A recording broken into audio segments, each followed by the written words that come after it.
다 같이 묵상으로 기도드림으로 주일 예배를 하나님께 드리겠습니다. 함께 기도하시겠습니다.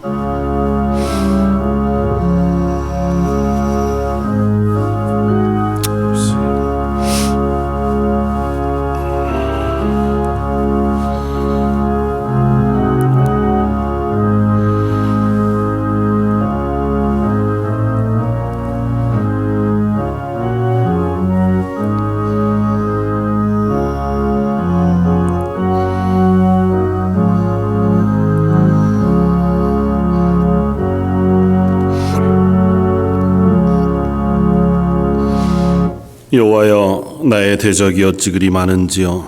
일어나 나를 치는 자가 많으니이다. 여호와여, 일어나소서. 나의 하나님이여, 나를 구원하소서. 주께서 나의 모든 원수의 뺨을 치시며 악인의 일을 꺾으셨나이다. 구원은 여호와께 있사오니 주의 복을 주의 백성에게 내리소서. 아멘. 하나님, 저희가 이 땅 가운데에서 하나님의 사람, 하나님의 백성, 그리스도인으로 삽니다. 하오나 저희들의 연약함과 어리석음, 또 이 세상의 완악함으로 인하여 저희를 대적하고 하나님 앞에 서 바른 그리스도인으로 살아가는 것을 방해하고 막는 일들이 많이 있습니다. 하나님, 이 시간 하나님의 은혜를 구하며 다시 예배의 자리에 섭니다. 예배하는 모든 심령 가운데 성령의 충만한 것으로 임하여 주시고 저희로 다시 하나님을 바라보고 하나님의 사람으로 설 수 있는 귀한 영광의 자리가 되게 하여 주옵소서. 모든 예배를 주님께 의탁하옵고 오늘 말씀 예수님 이름으로 기도드립니다. 아멘. 전능하사 천지를 만드신 하나님 아버지를 내가 믿사오며 그 아들 우리 주 예수 그리스도를 믿사오니 이는 성령으로 잉태하사 동정녀 마리아에게 나시고 본디오 빌라도에게 고난을 받으사 십자가에 못 박혀 죽으시고 장사한 지 사흘 만에 죽은 자 가운데서 다시 살아나시며 하늘에 오르사 전능하신 하나님 우편에 앉아 계시다가 저희로서 산 자와 죽은 자를 심판하러 오시리라. 성령을 믿사오며 거룩한 공회와 성도가 서로 교통하는 것과 죄를 사하여 주시는 것과 몸이 다시 사는 것과 영원히 사는 것을 믿사옵나이다. 아멘. 찬송가 15장을 함께 찬양하시겠습니다.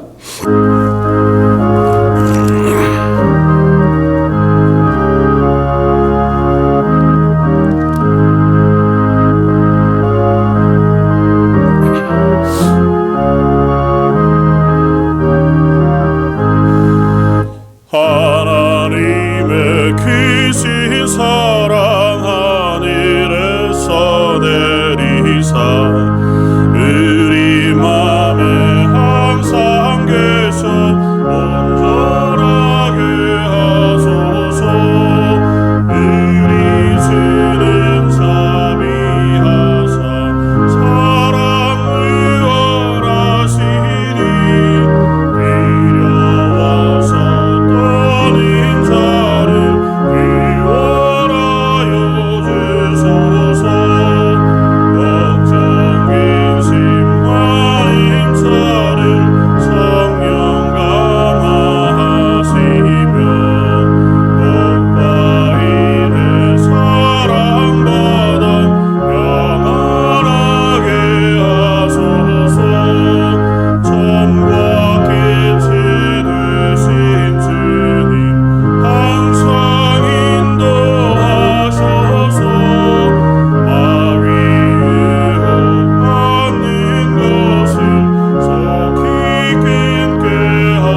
사랑과 은혜가 풍성하신 하나님 아버지, 오늘도 주님의 성령으로 우리에게 임하심을 감사합니다. 이 시간 우리를 정결케 하시고 복된 예배가 되도록 주님 인도하여 주시옵소서.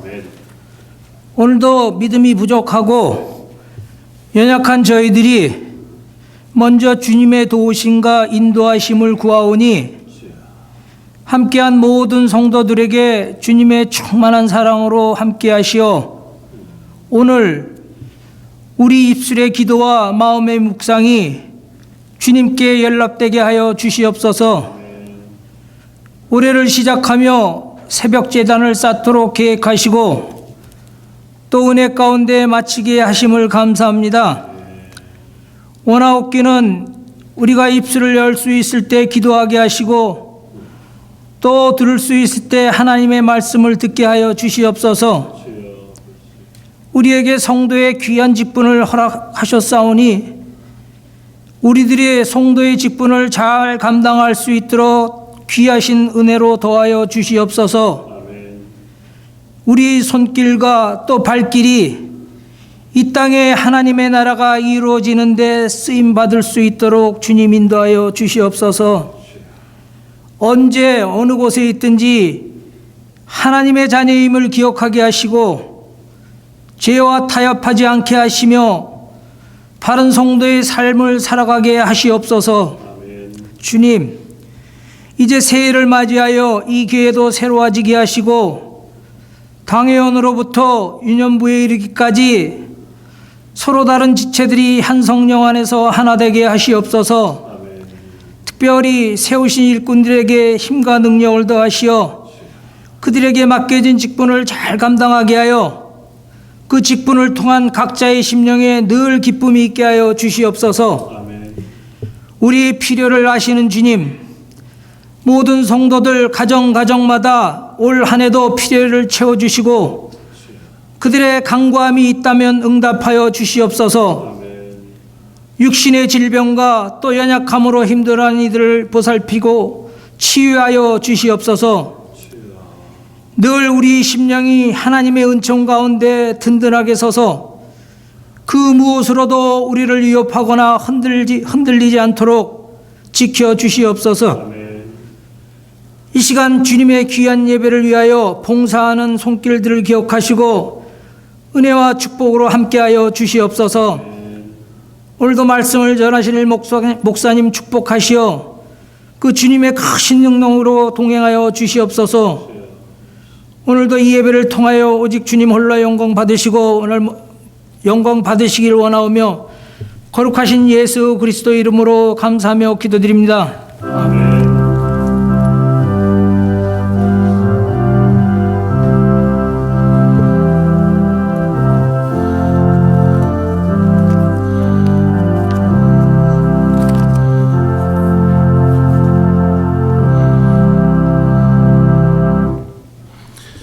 찬송가 183장을 함께 찬양하시겠습니다.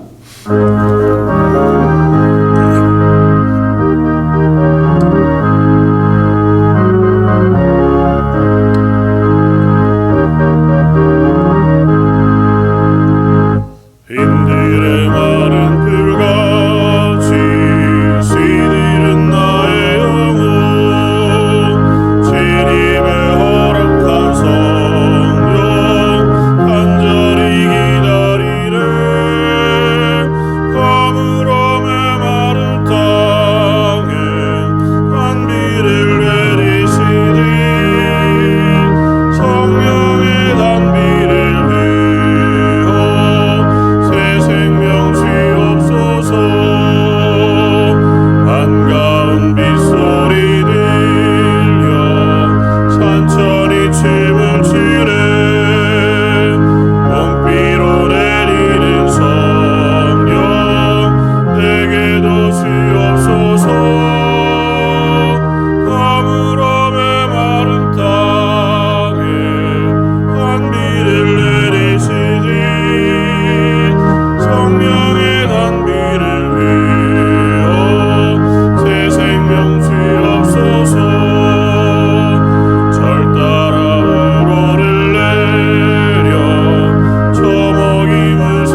함께 나눌 말씀은 구약성경 에스겔서 37장 1절로 6절까지 말씀입니다. 구약성경 1209쪽에 있는 말씀 에스겔서 37장 1절로 6절까지 말씀입니다.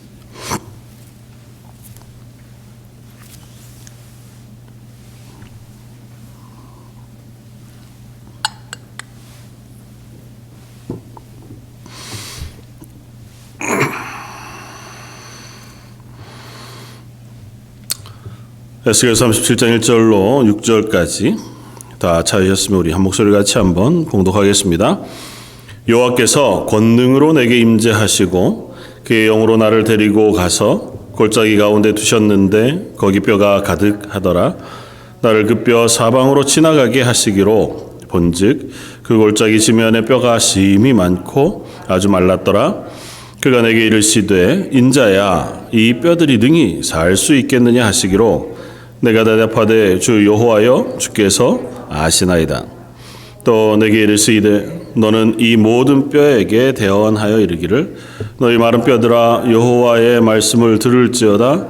주 여호와께서 이 뼈들에게 이같이 말씀하시기를 내가 생기를 너희에게 들어가게 하리니 너희가 살아나리라. 너희 위에 힘줄을 두고 살을 입히고 가죽으로 덮고 너희 속에 생기를 넣으리니 너희가 살아나리라. 또 내가 여호와인 줄 너희가 알리라 하셨다 하라. 아멘. 오늘 에스겔 37장에 나오는 뼈들을 일으켜 세워 큰 군대를 만드시는 환상의 이야기들은 우리가 참 잘 알고 있는 말씀이기도 합니다. 그래서 오늘 다시 한번 이 말씀들을 살펴보면서 하나님께서 우리를 다시 일으켜 세우시고 또 하나님의 말씀으로 새롭게 하시는 것을 소망하는 그런 고백의 시간이었으면 좋겠다 생각이 되었습니다. 제가 어렸을 때 참 좋아하던 찬양 합창 성가대에서 불렀던 찬양이 있는데요. 뭐 잘 아실 것이면 노예들의 합창이라고 하는 찬양이 있습니다. 베르디의 오페라 나부코라고 하는 것 중에 나오는 한 노래인데요. 뭐 지금도 아마 많은 분들이 연주하는 것들 이렇게 들으면 참 웅장하고 그 고백들이 참 절절하고 그렇게 들려지는 찬양이기도 한 것 같습니다. 이게 뭐냐 하면 배경이 그거예요. 그래서 뭐 시편 137편을 배경으로 하고 있지만 바벨론의 포로로 잡혀간 이스라엘 백성들이 그 그발 강가에서 수금을 걸어놓고 하나님 앞에 찬양하는 그 고백, 아니 간구하고 간절히 기도하는 그 고백의 내용들을 담고 있습니다. 그래서 전형적으로 오늘 본문에 나온 에스겔이 당하고 있는 그 고백과 전혀 다르지 않습니다. 에스겔이라고 하는 사람은 이스라엘 족속이었고 그는 제사장이었습니다.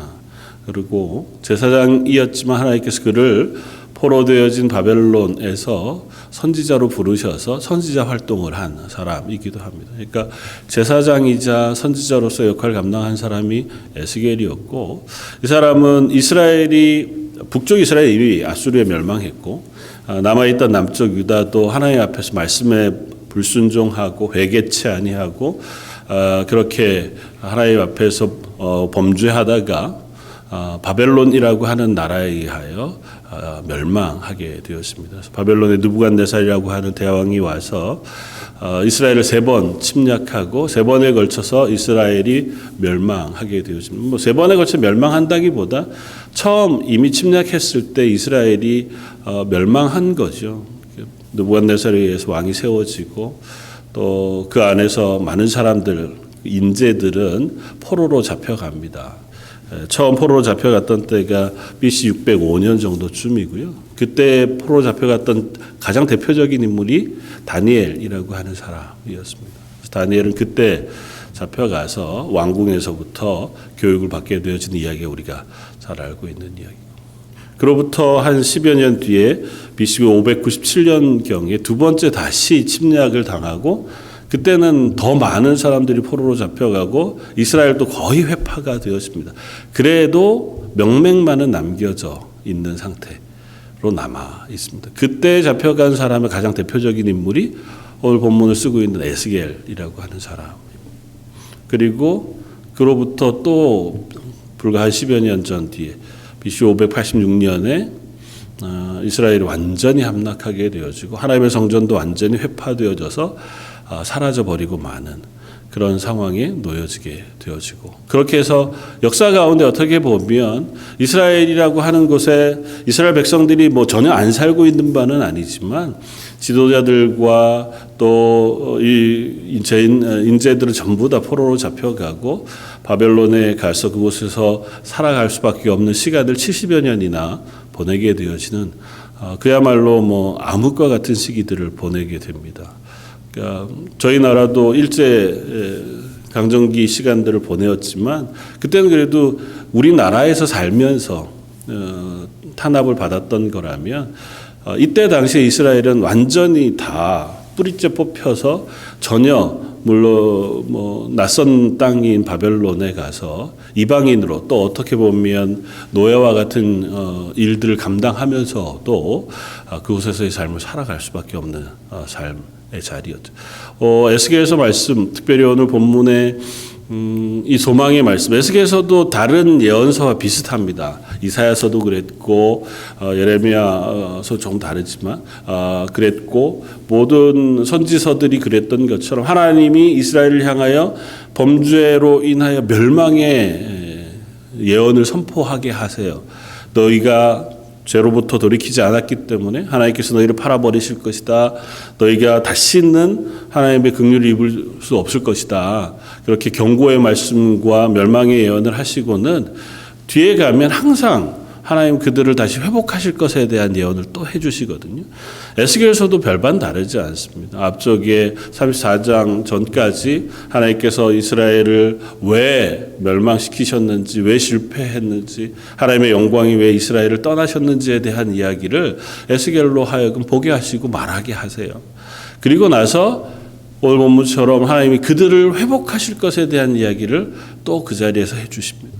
이 말씀을 들을 때가 언제쯤이었을까 정확히는 시기를 알 수가 없어요. 37장의 이 환상을 보는 때가. 그러나 분명한 것은 이스라엘이 멸망했던 때라는 것은 분명합니다. 그리고 아마 그로부터 얼마 오래되지 않은 때. 그러니까 에스겔이 포로로 잡혀간 그때로부터 되게 긴 시간이 흐르지 않았을 때 이스라엘 마음속에 절망이 가득하고 회복이 불가능하겠구나 하고 하는 그와 같은 일들이 그들 마음을 지배하고 있을 때에 그때에 하나님께서 에스겔에게 찾아오십니다. 오늘 본문 1절을 보면 여호와께서 권능으로 내게 임하셨다. 그리고 한 골짜기로 그를 데리고 갔습니다. 그런데 골짜기에 가보니 그것은 뼈가 가득하더라. 그 뼈가 사방으로 가득하고 그 뼈를 보니 이미 다 말라버렸다. 그러니까 뭐 이런 것들 자주 볼 수 있는지 모르겠어요. 지금이야 거의 볼 일이 없잖아요. 근데 이 이스라엘 혹은 바벨론 지역은 아주 건조한 지역이니까요. 거기엔 보통 풍장이라고 해서 장례를 치를 때에 뭐 돌을 파고 그 안에다가 유골을 넣어두면 그대로 썩어서 뼈만 남게 되죠. 뼈만 다시 모아서 이 돌로 되어진 그 상자에다 담아서 그 무덤 안에다가 안치하는 형식으로 그렇게 장례를 치르거든요. 그러니까 금방 뼈가 이 살과 모든 것들이 다 마르고 또 썩어져 버리고 나면 뼈만 말라 있는 채로 있는 것에 대한 이미지를 이스라엘 사람들이 잘 압니다. 근데 보니까 거의 온 골짜기에 마른 뼈가 가득해요. 그러니까 뭐 무슨 일이 있었는지는 알 수 없죠. 그러나 그 뼈를 보게 하십니다. 에스겔이 보고는 이 도대체 무슨 뼈가 이렇게 있는가. 근데 저 뒤에 가보면 11절에 이렇게 씁니다. 또 내게 이르시되 인자야 이 뼈들은 이스라엘 족속이라. 이르기를 우리의 뼈들이 말랐고 우리의 소망이 없어졌으니 우리는 다 멸절되었다 하느니라. 이렇게 말씀하세요. 그러니까 하나님께서 보여주신 이 뼈들의 환상을 보여주시는데 이 뼈들은 뭐냐 하면 이스라엘 백성이다. 그 말씀하세요. 그러니까 너희의 현재의 상태가 이러하다. 바벨론의 포로로 잡혀가 있는 현재의 상태가 그러할 뿐 아니라 저와 여러분들을 향해서도 동일하게 아마 말씀하십니다. 우리가 항상 하나님 앞에 살아있고 힘 있는 하나님의 백성으로 살지만 그러나 우리의 형편은 원래 우리의 모습은 이 마른 뼈와 같은 그야말로 아무 소망이 없는 것과 같은 자리에 있었던 사람들이고 또 수시로 우리가 그리스도에 살아가지만 수시로 우리는 자주 그 자리로 내려가기도 하는 사람들이기도 합니다. 실제로는 그렇지 않은데 우리가 마음이 낙심이 되고 이 땅 가운데 그리스도인으로 살아갈 힘을 잃고 나면 언젠가 아무 소망이 없는 것 같고 힘이 없는 것 같고 에너지가 없는 것 같은 자리로 떨어져 버리고 맙니다. 마치 마른 뼈와 같이 아무리 보아도 소망이 없고 기대가 없는 그런 상태에 놓여져 있기도 하게 되더라는 거죠. 하나님이 그곳으로 에스겔을 끌고 가신 것은 이스라엘의 참혹한 현실을 보여주기 위함이 아니라 그 자리에 있는 이스라엘을 향하신 하나님의 뜻과 계획, 여전하신 하나님의 주권을 보여주시기 위함이라고 하는 사실을 우리가 깨닫게 되었습니다. 오늘 그들을 향하여 말씀하신 그 말씀들을 우리가 들으면서 이 말씀이 우리에게 하시는 말씀이구나. 한편으로는 마른 뼈와 같은 우리에게 또 한편으로는 말씀을 대언하는 에스겔과 같은 역할을 맡기신 저희들에게 하나님께서 하신 말씀을 귀담아 듣고 나는 어떻게 2022년을 하나님 앞에 살아가야 할 것인가 하고 하는 고백들을 함께 할 수 있는 저와 여러분들이었으면 좋겠습니다. 처음 우리가 보게 되어지는 것은 그 뼈들을 보이고 나서 하나님께서 에스겔에게 말씀하십니다. 오늘 본문에 뭐라고 말씀하십니까? 3절에 그가 내게 이르시되 인자야 이 뼈들이 능히 살 수 있겠느냐. 질문하세요. 인자야는 이제 에스겔을 향해 부르시는 말씀입니다. 인자야 네가 보기에 이 뼈들이 능히 살 수 있겠느냐. 그렇게 질문하시는 것 같습니다. 저와 여러분들에게 질문한다면 이런 질문이 되겠죠. 런던 제일장로교회 성도 여러분, 낙심하고 지쳐있는 우리들이 능히 살아날 수 있겠습니까? 이렇게 묻는 어떠세요? 여러분 런던 제일장로교회가 또 저와 여러분들의 삶이 2022년 능히 살아날 수 있습니까? 아멘.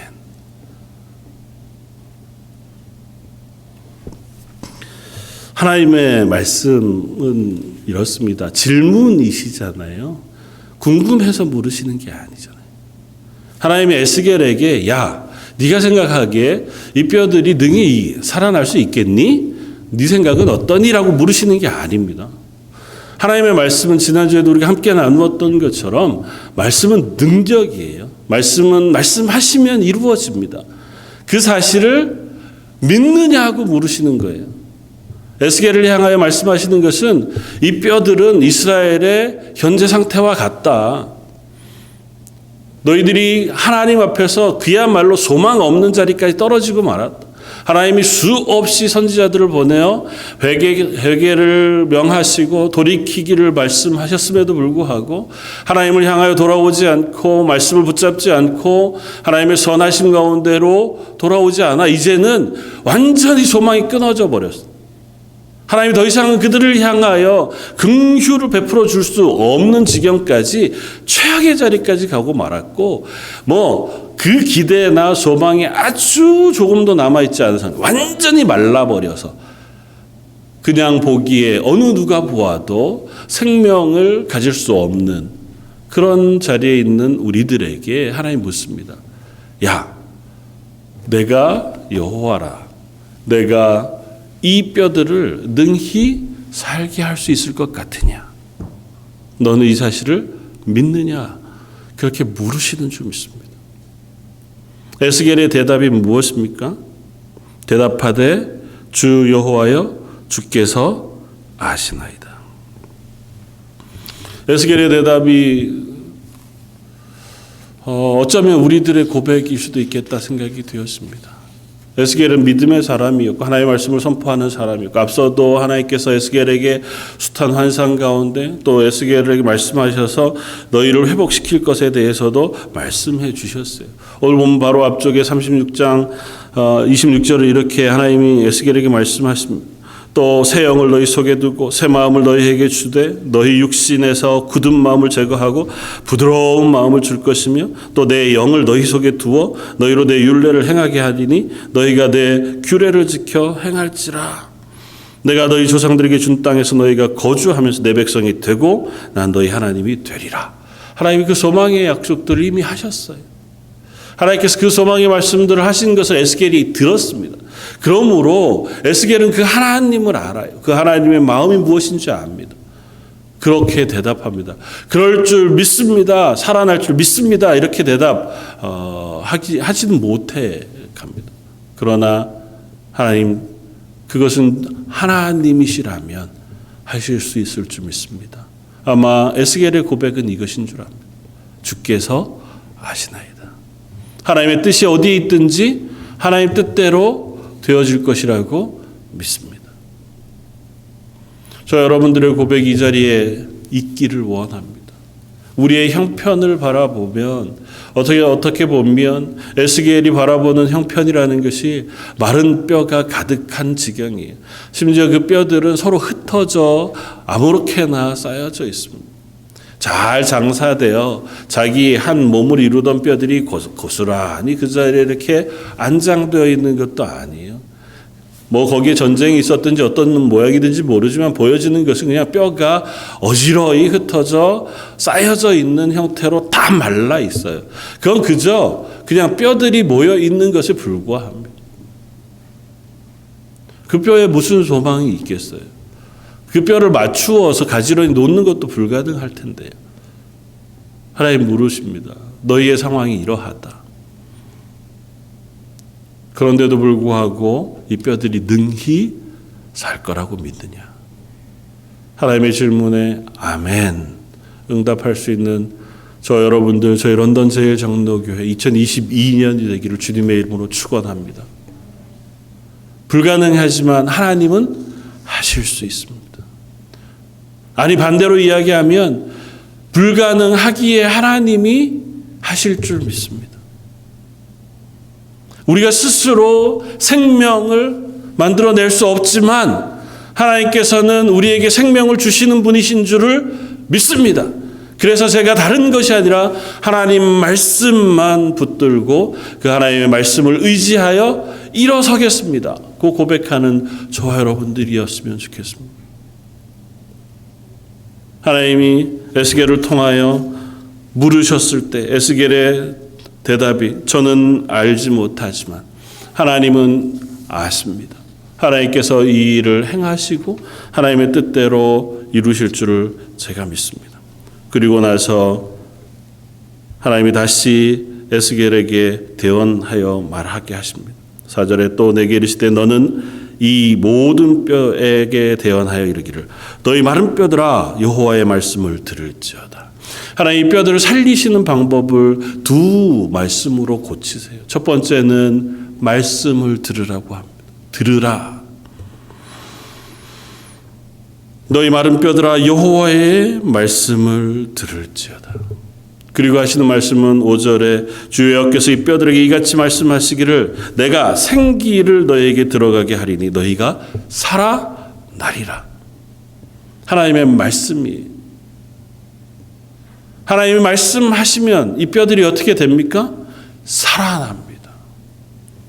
6절에 너희 위에 힘줄을 두고 살을 입히고 가죽으로 덮고 너희 속에 생기를 넣으리니 너희가 살아나리라. 그리고 나서 그렇게 되므로 어떻게 해요? 내가 여호와인 줄 너희가 알리라 하셨다. 에스겔이 대언합니다. 7절에 대언할 때에 소리가 나고 움직이며 이 뼈 저 뼈가 들어맞아 뼈들이 서로 연결되더라. 내가 보니 그 뼈에 힘줄이 생기고 살이 오르며 그 위에 가죽이 덮이나 그러나 그 속에 생기가 아직은 없더라.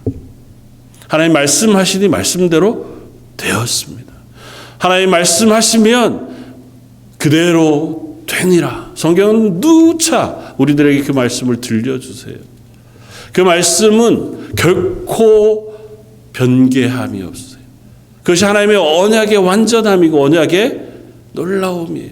하나님께서 아브라함에게 약속하셨던 언약이 그 아브라함의 아들 이삭과 야곱 이스라엘에게로, 그리고 믿음의 아브라함의 후손인 교회와 저 여러분들에게로 그대로 연결되어지고, 그리고 그 언약을 완성하실 분이 다시 오실 예수 그리스도의 재림을 통하여 또 심판을 통하여 완전하게 이루실 것이다 하는 것이 성경의 말씀이에요.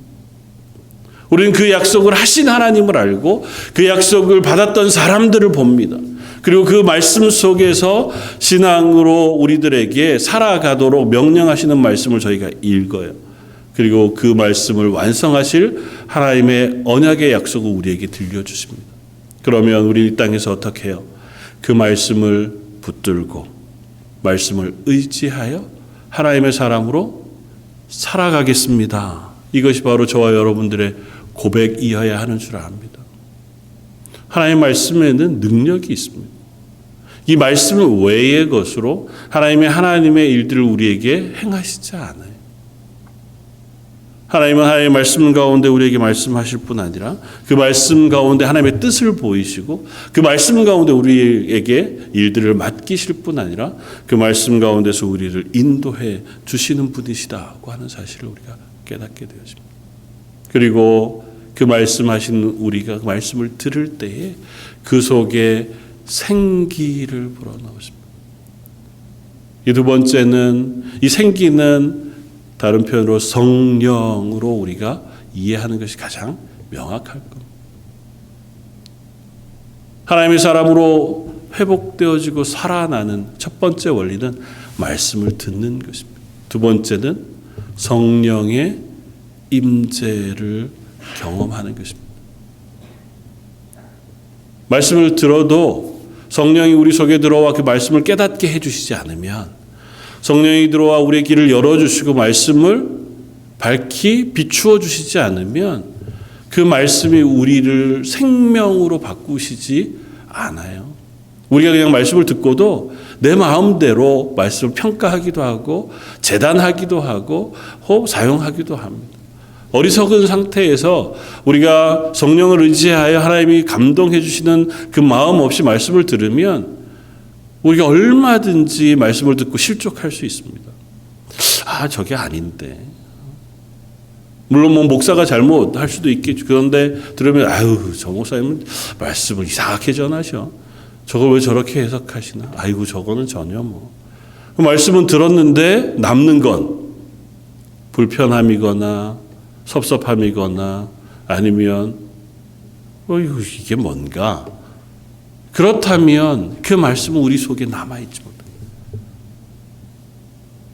물론 부족할 수 있죠. 연약할 수 있습니다. 그러나 하나님의 말씀은 말씀으로서의 능력이 있어요. 어떻게 전달되어지는 그 도구가 연약하다 할지라도 하나님 그 말씀 속에서 우리들에게 베푸시는 은혜가 있는 줄 믿습니다. 우리가 그래서 예배할 때 혹은 나 혼자서 말씀을 읽고 묵상할 때에 늘 하나님께 기도하며 은혜를 구해야 돼요. 하나님, 제가 하나님의 말씀을 들을 때에 제 마음에 성령의 빛을 비추어 주셔서 그 말씀 안에서 베푸시는 하나님의 말씀을 듣게 해 주십시오. 사람의 말로 들을 것도 아니고 사람의 귀로 들을 것도 아니고 사람의 생각으로 판단할 것도 아니라 성령께서 주시는 깨달음, 하나님께서 비추시는 그 빛을 따라 하나님의 말씀을 받아 마음밭에 심을 수 있는 하나님의 사람 되게 해 주십시오.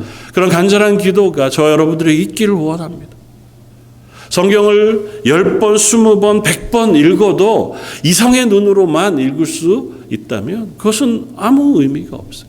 물론 하나님께서 그렇게 읽는 동안 우리의 마음을 감동하실 것이 분명합니다. 성령께서 우리의 마음을 감동해 주셔야 말씀이 생명이 돼요. 저 여러분들이 하나님 앞에서 하나님 성령의 감동함을 가지고 저희가 하나님 앞에 겸손하게 하나님의 말씀을 대할 수 있게 해 주십시오. 우리의 마음이 겸손하게 그 안에서의 진리를 찾을 때라면 어린아기, 갓난아기와 같은 아이들이 하는 얘기를 통해서도 때로는 우리가 깨달음을 얻습니다. 그러나 마음이 딱딱할 때는 정말 좋은 권면의 말, 사랑의 말로 권면하고 위로하는 말도 듣고 거절하기도 하고 마음이 상하기도 하고 기분 나빠할 수도 있는 게 우리예요.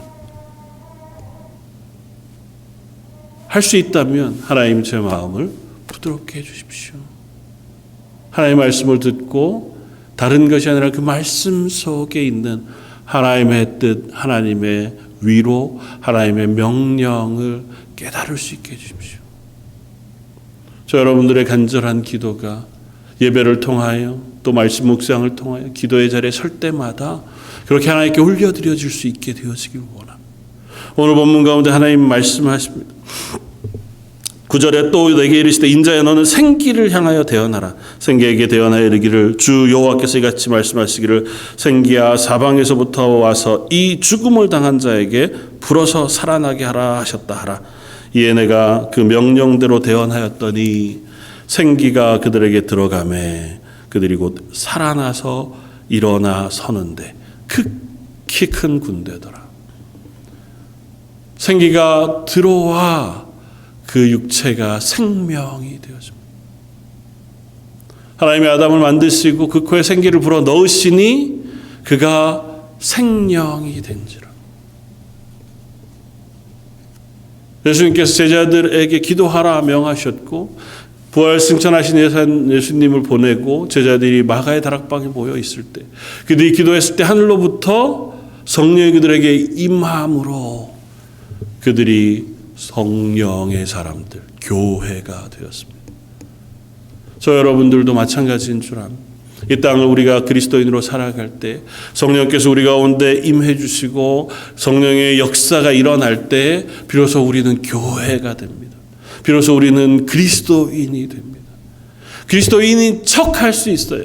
성령의 은혜가 아니라 내 지식으로도 우리는 얼마든지 그리스도인인 척할 수 있습니다. 아는 척할 수 있고 창세기로부터 계시록까지 내가 아는 성경의 이야기들을 이렇게 나눌 수도 있을지 모릅니다.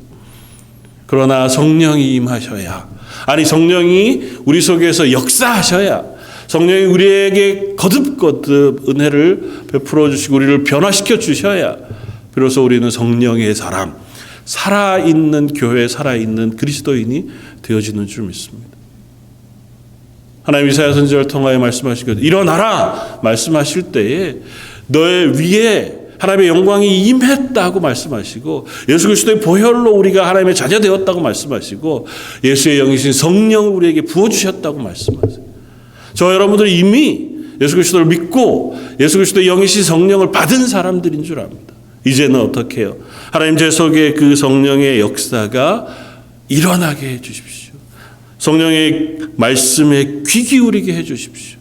하나님 성령이 역사하시는 역사에 민감하게 반응해서 내 생각, 내 뜻대로가 아니라 하나님의 말씀, 하나님의 뜻대로 살아갈 수 있는 2020년 하나가 되게 해 주십시오. 그렇게 기도할 수 있는 저와 여러분들이었으면 좋겠습니다. 말씀을 준비하면서 또다시 한번 깨닫게 되어지는 놀라운 사실 하나가 있습니다. 항상 이 마른 뼈와 같이 실패의 자리에 찾아오시는 것은 하나님이시더라는 것입니다. 성경의 모든 이야기들 가운데 이스라엘의 실패의 자리, 우리의 실패의 자리에서 하나님을 먼저 찾지 않고 하나님이 그들에게 먼저 찾아오세요. 오늘 본문에 에스겔 선지자를 통하여 하나님 말씀하실 때 이스라엘의 상태가 어떠합니까? 바벨론에 포로되어진 자리에 물론 그곳에서 성전을 향하여 슬피 울며 또 기도하던 그 고백이 없지 않았습니다. 그러나 그들이 하나님 앞에 회개했기에 하나님이 그들에게 말씀하시지 않아요. 그들의 멸망의 자리에 하나님이 먼저 그들에게 회복을 약속하십니다. 이사야 선지자를 통하여 회복을 약속하실 때는 아직 이스라엘이 완전히 멸망하기도 전입니다. 그들이 하나님을 온전히 바라보지 않고 점점 더 죄악 가운데 실패를 향해 치달아 가던 중에 하나님은 이사야 선지자를 통하여 먼저 말씀하세요. 내가 너희를 회복할 것이다. 북이스라엘이 아합이라고 하는 오므리 왕조의 가장 악함이 극심하던 때에 모든 하나님의 선지자들을 다 죽이고 모든 이스라엘 백성들이 하나님을 떠나 바알과 아세라 온갖 우상들을 섬기고 있을 때 하나님께서 선지자 엘리야를 세우셨습니다. 그들을 갈멜산으로 불러 모으셨고 그들에게 하나님이 살아계신 하나님인 것을 먼저 보이십니다. 어디 역사 속에서만 그러했습니까? 한 개인의 인생들 속에도 동일합니다. 갈대아 우르에서 살고 있던 한 사람 아브라함에게도 하나님 먼저 찾아가셨고 야곱이 하나님 앞에서 실패하여 그가 형과 아버지를 피하여 도망하던 그 베델에서도 하나님이 야곱에게 먼저 찾아오십니다. 저와 여러분들도 마찬가지인 줄 압니다. 하나님 우리에게 찾아오셔서 우리가 하나님의 사람 된 줄 압니다. 아니 좀 더 극단적으로 얘기하면 우리가 마른 뼈가 되어야 비로소 하나님의 말씀을 들을 수 있는지 몰라요. 하나님 이스라엘에게 수없이 선지자들을 보내었습니다. 아직 그들이 마른 뼈와 같은 상황이 아니라고 착각했을 때 우리가 하나님께 예배도 드리고 성전에 가서 제사도 드리고 하나님의 말씀도 우리가 순종한다고 착각했던 그때에 하나님 선지자들을 보내셨어요. 너희가 그렇게 하는 것이 죄악이다. 그곳에서 돌이켜 하나님의 말씀으로 돌아오너라. 그때 그들이 하나님의 말씀을 듣지 않았습니다. 자기가 걸을 수 있다고 생각했을 때 하나님께 자발적으로 찾아가 부복하고 하나님의 은혜를 구하지 않았어요. 그들이 멸망하고 이제는 죽어 그 힘줄과 살과 피가 다 마른 후에 이제 뼈가 되어 움직일 수 없는 그 지경, 완전히 소망이 없는 지경이 되어야 그제서 하나님의 말씀을 듣습니다. 왜냐하면 하나님 말씀하시는 걸 피하거나 도망하지 못할 상황까지 내려갔거든요. 하나님 우리를 구원하시는 구원도 그렇지 않습니까? 우리가 죄인이어서 이제는 그 멸망 가운데서 도망할 어떠한 힘이 없을 때에 하나님 우리를 찾아오셔서 우리에게 말씀하시고 우리를 고치시고 회복하시는 은혜를 베풀어 주시는 줄 믿습니다. 저와 여러분들이 그렇게 하나님의 자녀된 줄 압니다. 우리가 아직도 죄인 되었을 때에 하나님께서 예수 그리스도를 이 땅에 보내심으로 우리를 하나님의 자녀 삼으신 줄 압니다. 저와 여러분들이 하나님의 교회가 된 것도 하나님의 그리스도인 된 것도 여전히 마른 뼈와 같은 우리의 소망 없는 상태에 찾아오신 하나님의 은혜 때문이었는 줄 압니다. 다시 내가 나를 바라보고 우리의 현재를 바라보고 지금 온 세상을 바라볼 때에 하나님 또다시 소망 없는 것 같은 자리에 저희가 섭니다. 그렇게 고백하게 될 터이지만 그럴 때 다시 하나님이 소망 없는 자리에 찾아와 주셔서 저에게 말씀해 주시면 그대로 될 줄 믿습니다. 아멘 하는 은혜가 저 여러분들에게 있기를 원합니다. 2022년 한 해가 그렇게 하나님의 소망, 하나님의 말씀을 우리의 귀에 듣고 마음에 심어 일어나 하나님의 자녀가 되어지는 저 여러분들의 한 해가 되어지길 원합니다. 마른 뼈도 살리신다면 저 여러분들을 왜 살리시지 않으시겠습니까? 마른 뼈들이 일어나 군대가 된다면 왜 저와 여러분들이 하나님의 교회가 되지 못하겠습니까? 우리가 어떠한 자리에도 어떠한 상황에도 놓여질 수 있습니다.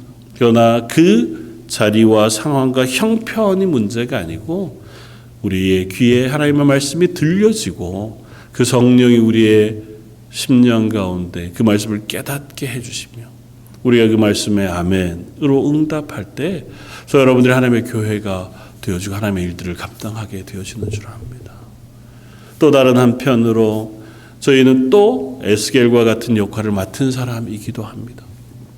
하나님 우리에게 말씀하게 하시면 우리는 그 말씀을 대언하는 사람들이기도 합니다. 세상을 향하여 소망 없는 이 땅을 향하여 우리가 나아가 복음을 증거하고 하나님의 선을 행하며 하나님의 살아계심을 고백한다고 해도 세상은 어쩌면 마른 뼈와 같을지 몰라요. 아무리 해도 안 듣습니다. 아니 들을 귀가 없는 걸요. 그들 죽어 있기에 우리가 말한다고 움직이지 않습니다. 그러나 우리가 하나님의 말씀을 대언할 때 하나님께서 그 성령을 보내어 주실 때 이 세상이 마른 뼈와 같고 죽어있는 소망 없는 땅과 같을지라도 하나님 저희의 입술을 통하여 저희의 삶을 통하여 하나님의 구원의 소식을 세상을 향하여 선포케 하시고 선포케 하신 말씀을 통하여 이 세상을 구원하시는 은혜와 능력을 베푸시는 하나님이신 줄 믿습니다. 그게 하나님의 교회에게 맡기신 역할인 줄 압니다. 하나님께서 저희 런던 제1장로교회에 맡기신 역할도 그것인 줄 압니다. 이 런던 땅에 와 있는 숱한 한인들 또 혹은 다음 세대들 그리고 우리가 접하고 살아가고 있는 많은 이들을 향하여 여전히 마른 뼈를 향하여 외치는 것 같고 허공을 향하여 소리 지르는 것 같고 내가 손해보며 억울하게 선한 일 그리스도인으로 사는 삶 같지만 그래도 나는 제가 하나님을 의지하여 믿음으로 살겠습니다. 선하게 거룩하게 살아가겠습니다. 저 입술을 통하여 삶을 통하여 하나님이 살아계시고 나의 주인이라는 사실을 고백하며 살겠습니다. 하나님 만나게 하는 사람들에게 할 수 있다면 예수 그리스도를 증거하고 그들에게 하나님의 복음을 증거하는 사람으로 살겠습니다. 그렇게 다짐했을 때에 저와 여러분들을 통하여 하나님의 구원의 일들이 일어나고 하나님의 구원의 놀라운 소식들이 이 땅 가운데 일어나게 되어질 줄 믿습니다. 지치지 말고 일어나라 말씀하시는 말씀에 아멘 일어나겠습니다. 응답하는 저와 여러분들의 2022년 되기를 주님의 이름으로 축원을 드립니다. 다시 한번 기도하겠습니다. 우리 말씀을 생각하면서 한번 기도하기를 원합니다. 너희가 살아나리라 말씀하신 말씀을 붙들고 하나님 먼저 우리 가정이 저의 믿음의 고백이 저희 런던 제1장로교회가 살아나게 해주십시오.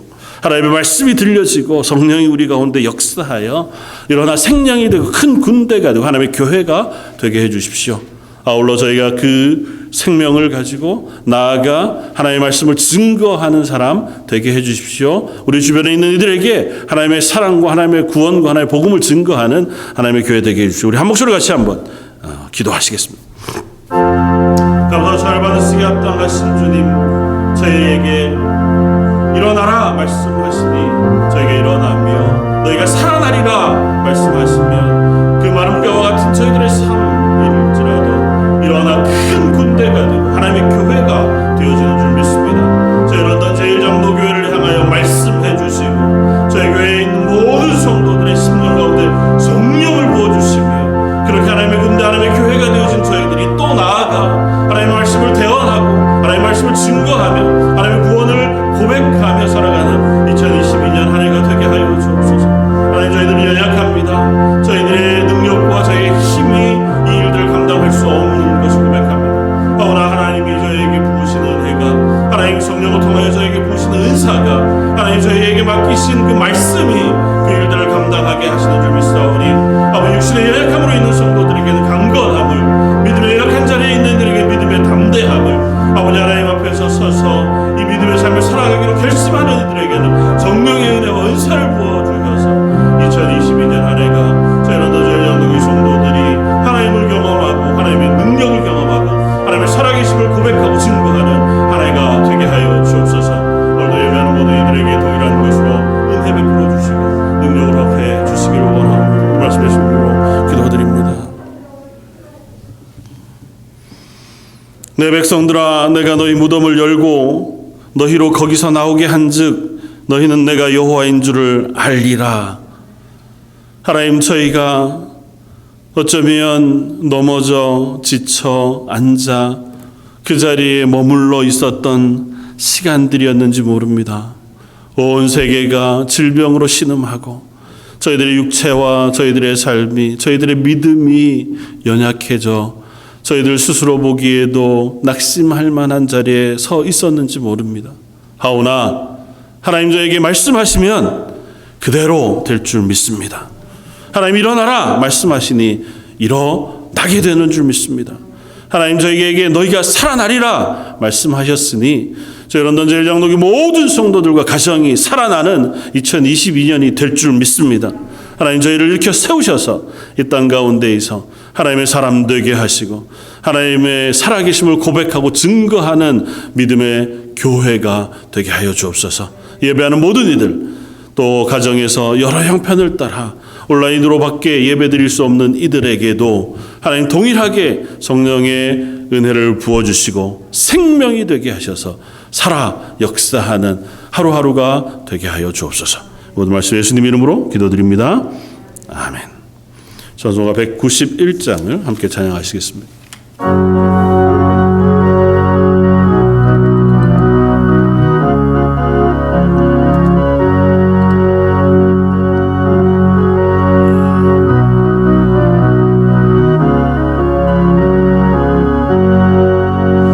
내가 매일 기쁘게 순례길 행하면 주의 팔이 나를 안보함이라. 내가 주의 큰 복을 받는 참된 비결은 주의 영이 함께함이라.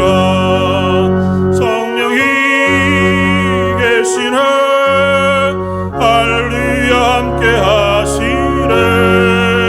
좁은 길을 걸으며 밤낮 기뻐하는 것 주의 영이 함께함이라. 전에 죄에 빠져서 평안함이 없을 때 예수 십자가의 공로 힘입어 기발 아래 엎드려 참된 평화 얻으면 주의 영이 함께함이라. 성령이 계시네 할렐루야 함께하시네. 좁은 길을 걸으며 밤낮 기뻐하는 것 주의 영이 함께함이라. 나와 동행하시고 모든 염려하시니 나는 숲의 새와 같이 기쁘다. 내가 기쁜 마음으로 주의 뜻을 행하면 주의 영이 함께함이라. 성령이 계시네 할렐루야 함께하시네. 좁은 길을 걸으며 밤낮 기뻐하는 것 주의 영이 함께함이라. 세상 모든 욕망과 나의 모든 정욕은 십자가에 이미 못을 박았네. 모든 밤이 지나고 무거운 짐 벗으니 주의 영이 함께함이라. 성령이 계시네 할렐루야 함께하시네. 좁은 길을 걸으며 밤낮 기뻐하는 것 주의 영이 함께함이라. 아멘. 교회 광고 말씀 주보를 참고해 주시면 좋겠습니다. 2022년 예결산 코로나로 인해서 작년 재작년과 동일하게 준비하고 진행하고 있습니다. 다르게 어떻게 계획할 수 있는 것이 아니어서요.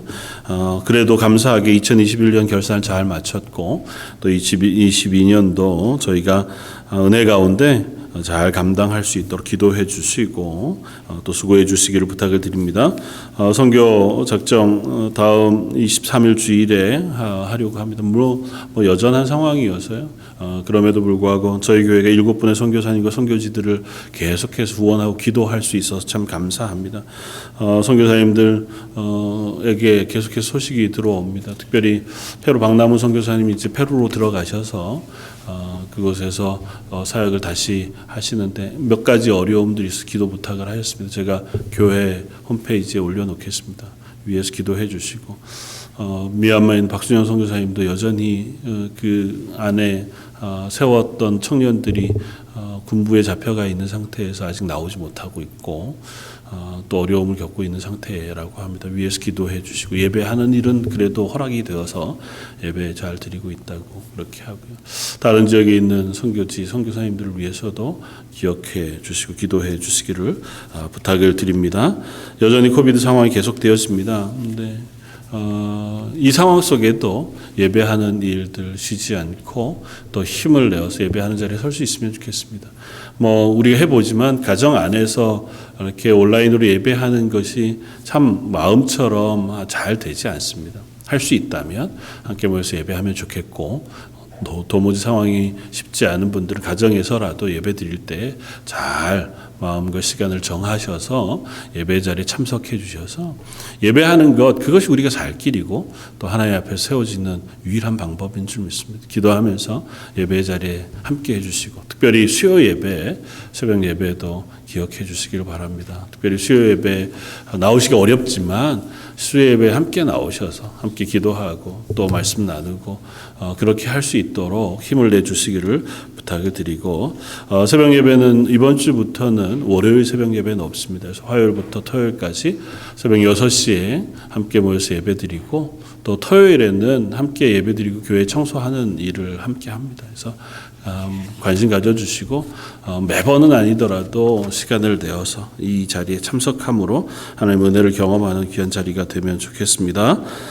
수요예배 대표기도 기억해 주셔서 안수집사님들 또 권사님들 기도의 자리에 꼭 서줄 수 있으면 좋겠습니다. 이상입니다. 제가 한번 기도하고 예배를 마치겠습니다.